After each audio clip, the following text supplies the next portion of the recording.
Well, we all know that Brandeis has its fair share of clubs and organizations, but here's one that you might not have heard of. It's the Go Club, based off a board game which originated in China that is played with stones and between two players on a 19 by 19 grid of lines. Brandeis sophomore Michael Federa is the president of the club and is credited with its popularization in the student community. However, Federa is not the guy who got the ball rolling. But lo and behold... But the president at the time, for whatever reason, couldn't start the Go Club, so it didn't start till my spring semester freshman year, in which case I started playing with the president. He was a decent enough player, and then when he left, he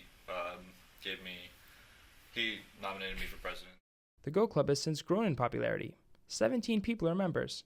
Not bad for an organization that in the beginning had trouble getting off the ground. Today, the club meets once a week, either in Federa's single in Houston or in the Usedan Student Center.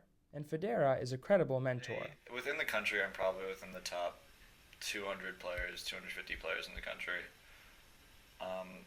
So in that respect, and then as far as youth player goes, I'm probably within the top like 30 or 40, if not higher than that.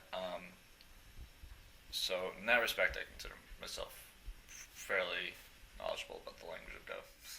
Today, Federa is investing his Go time in organizing 2 summertime trips to China and Korea.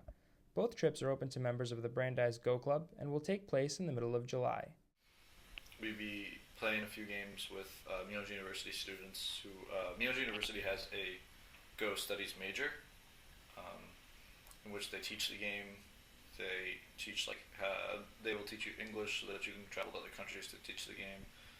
How to set up tournaments for it, really just kind of like a marketing as well, marketing for Go, advertising for Go, and so we'll be playing games with students who go there for Go major, as well as other universities in the area. First, Federa says his students need more coaching.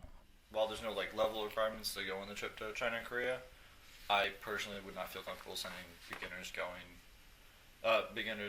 China and Korea when they're supposed to be playing actual games. So I'm teaching everyone. In addition to the meetings that we hold once a week on Thursdays, I also try to hold review sessions for people during the night time. I'll just give a lesson out to everyone. But even with more tutelage, this art is hard to master. A player must conquer more of the grid with his or her stones than the opponent. You can lock an opponent's stones in place to prevent them from conquering more of the grid by surrounding them with stones of your own. This calls for a balance of offense and defense, though Federa has a strategy. You need to just kind of experience the game first, and before you can actually understand what's going on. So when I teach the game, the first thing I tell people is don't worry about reading books, don't worry about doing problems.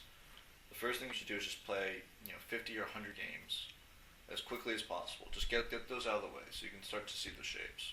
And once you start to see the shapes, then you can start to actually understand what's going on. Go's logic is simple, but learning it and mastering it is far more complex. But Go is like a language. It's not, you can never really master it, and you can become fluent in it where you understand what's going on, and have a basic knowledge of the game and what's actually occurring. But it's not like a class. It's not like math or science where you learn something and you understand it. Because every position on the board is very situational. So it's more just being able to use what you know and then applying it further. So at this point you may be wondering, how exactly did Go originate? Well, there are 2 different legends. The first legend speaks of a Chinese emperor and his challenged son. The emperor created a game for his son to become more knowledgeable while having fun at the same time. The second legend tells of war leaders in China using Go as a way of practicing military strategies. No matter how it got started, we're certain today that it is one of the most popular games in the world. For Brandeis News, I'm Julian Cardillo.